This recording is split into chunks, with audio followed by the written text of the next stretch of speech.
Bonjour à tous et bienvenue dans la Minute de Saut, un coup d'œil sur l'actualité non sponsorisée par BFM TV. On commence par les champions de la route. À Angers, un homme de 41 ans était attendu au tribunal pour conduite en état d'ivresse. Et il est arrivé au tribunal complètement bourré. Moi je dis respect, c'est quelqu'un qui reste fidèle à ses convictions. Et surtout notre champion vient d'Allemagne, un jeune homme qui venait d'obtenir le permis l'a perdu au bout de 49 minutes.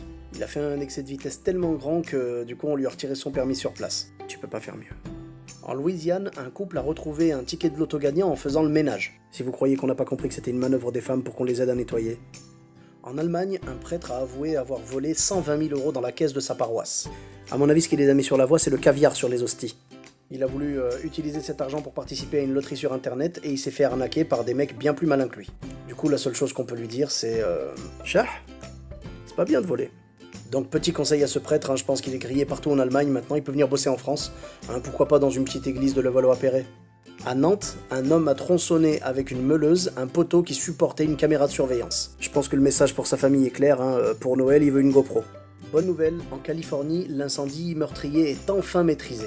En revanche, les tweets de Donald Trump restent hors de contrôle. En Grèce, une femme de 53 ans a été condamnée à 10 ans de prison pour avoir falsifié son certificat d'études afin d'obtenir un travail. Bon alors les amis, avant que le scandale n'éclate, j'ai pas le bac. Dans l'heure, Pôle emploi a demandé à une chômeuse d'apporter son propre papier pour imprimer son CV. Moi je suis pas étonné, Ça fait déjà des années qu'ils demandent aux Français de trouver leurs propres emplois. Et enfin pour finir, des scientifiques découvrent que le cerveau fonctionne encore quelques secondes après l'arrêt du cœur. Quand on voit les déclarations de certains hommes politiques, il faudrait d'abord se demander si leur cerveau fonctionnait avant.